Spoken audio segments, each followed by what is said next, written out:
Okay, so what we're doing with these 3 clay discs that I had you make, can't talk, is we ignore this, but essentially when we're done, it's going to be a class project that's going to look something like this.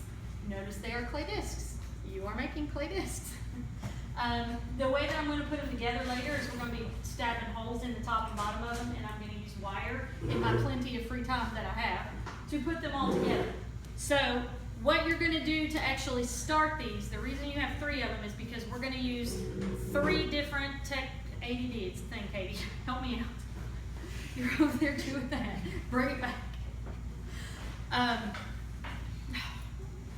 We're going to be making 3 of them, and you're going to be doing 3 different processes to kind of learn how to do them because you're going to be using them for the rest of the year on your work. So I feel like this is a good small starting point to start doing this. So one of them is going to be referred to as additive sculpture or adding to your tile. I'm going to wind up calling them tiles, but they're discs. What that means is that you have the surface that you started with.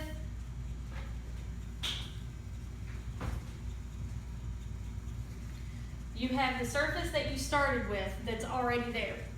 Additive sculpture is exactly what you think it is, where you're only adding things on. So I know it looks like they're carving in this picture right here, but they've actually added clay up on top of that, and then they're taking out and doing subtractive sculpture on top of that, which we'll talk about in a minute.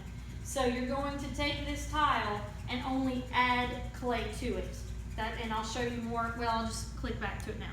So if you look at this image, and you like this one, and this one, and this one looks like it has it, this one looks like it has it, you're only building up clay. Now how you go about doing that is your own choice. You can use small coils, you can like make small little pancakes and cut out designs and put them on there, but everything does still need to be scored and slipped on. But for the additive one, you're only adding clay up. For the next one, we're going to be doing subtractive, which means that the surface that you already have stays where it's at, and you're going to be carving into it. So this is the top surface up here, all of these areas, and then the carve away area is in here. You can use tools to carve that out. You can use the sgraffito tools to carve that out, whatever you feel like you need to do. But you're going to be leaving the surface with your design raised, with your design up, and you're going to carve down into the surface. So that is subtractive sculpture. Think about it as subtracting, taking clay away. So now we have 2 of them. We have an additive sculpture disc, we have a subtractive sculpture disc. Then the last one is going to be an impression.